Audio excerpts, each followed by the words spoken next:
Ano ho naman itong cash and rice distribution o card program na ngayon po pinatutupad na? Well, Manong Ted, ito po ay hindi po programa, hindi po kasama sa mga programa ng DSWD. Sino po ito? Sino po ang namimigay nito ngayon? Kasi meron po ngayong sa mga lalawigan, sa mga syudad at mga bayan na ito po ngayon ang pinatutupad. Hindi po sa inyo ito? I understand, Manong Ted, yung card ay, hindi po ito kabilang doon sa mga ipinapatupad ng DSWD, Manong Ted. But under the ayuda para sa Kapusan Kita program kasi, Manong Ted, there's another modality for that. Isang on the distribution. Maaari po kasi na mag-transfer tayo ng funds sa mga local government units. We enter into a memorandum of agreement. And then kapag po may distribution po ng programa ng DSWD, maaari po kasi yung halaga na tatanggapin nila ay ibibili na diretso ng bigas. Well, that's another modality that may be done under ayuda para sa Kapusan Kita program. Opo. So, mapakiklaro lang po. So, ang perang pinanggagalingan nitong card, cash and rice distribution, no, ay nanggagaling sa pondo ng DSWD at dina-download sa LGU, ganun po? Again, dininawin ko po, Manong Ted, yung kung kasing, again, well, we could enter into a memorandum of agreement with the local government unit, and then yung pong ating mga payout activities, yung tatanggapin na financial assistance ng ating pong beneficiary, ang siyang gagamitin nila pambili naman po ng bigas. Ma'am, ang tanong ko po, ang pondo po na ginagamit para dito sa card na ito ay pondo pa rin ng DSWD? Manong Ted, para lang malinaw, yung pong assistance under AKAP, yun po yung galing sa DSWD. Mapupunta po siya sa beneficiary and the beneficiary will purchase rice po. Okay. So, yung pong pondo para sa AKAP ay maaari din pong gamitin para sa card. Ganun po ba yun?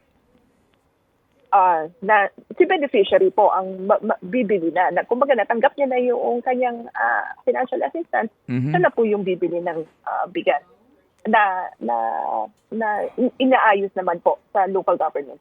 Ma'am, medyo naguguluhan po kami. Ano ba talaga itong card na to? Kasi ngayon, ma'am, it's ongoing na eh.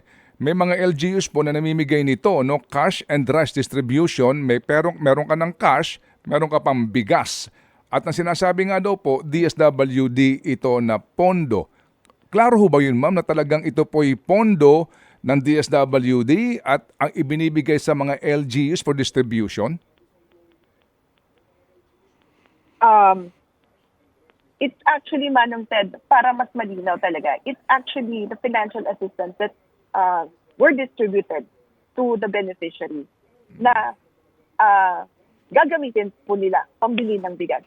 I don't know kung naging malinaw yon, pero Manong Ted, parang, that's an arrangement na with the local government units na ito nga po, magkakaroon ng pagbibenta ng bigas doon sa payout venue, but the beneficiaries, once they receive nga po yung kanilang financial assistance from the DSWD, ay siyang gagamitin po nila pambili doon sa bigas in the payout venue. So ano ngayon ang kaibahan ng beneficiary sa AIX, AKAP at card?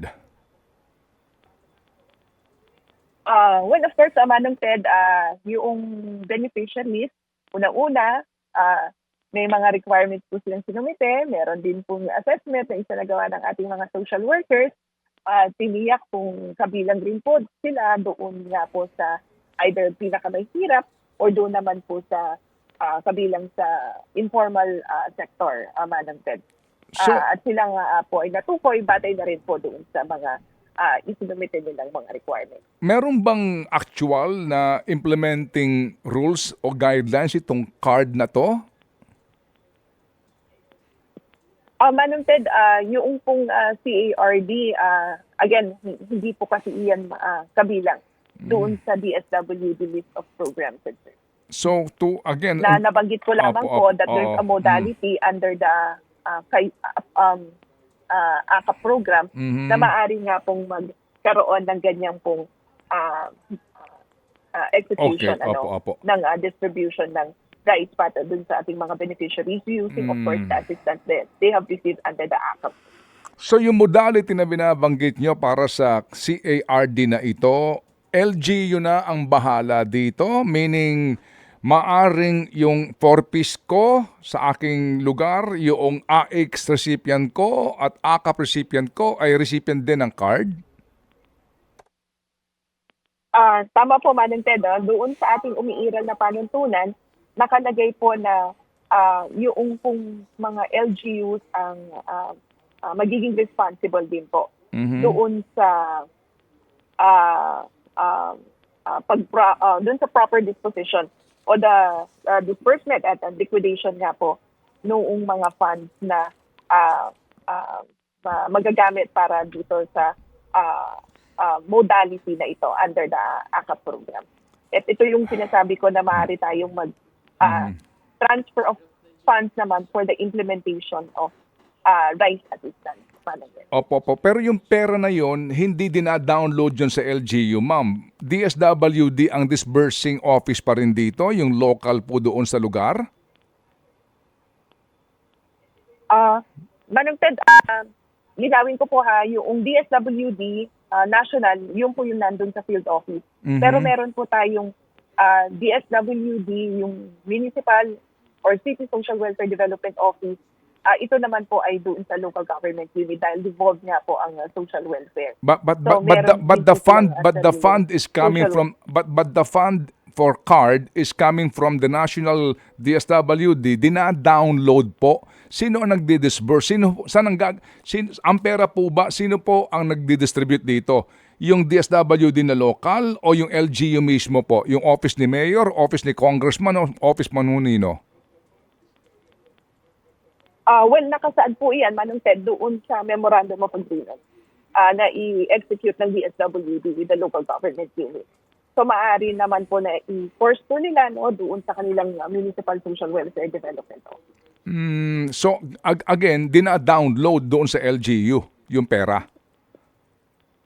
Merong modality, Manong Ted, na gano'n nga Okay. po, na downloading doon sa local government unit.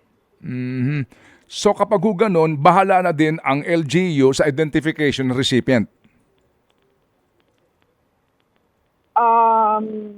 Well, of course, kinakailangan po na sumunod pa rin po doon sa guidelines na isinet ng DSWD. So, if this is AKAP program, kinakailangan na yung parameters na nakasaad po doon sa guidelines natin, Manong Ted, ang masusunod. At yun naman po ay nakalagay din po that will be clearly stipulated doon sa ating memorandum of agreement with the local government. Ted Filon at DJ Chacha. Ngayon, nasa Radyo 5, 92.3 News FM. Monday to Friday, 6 to 10 a.m.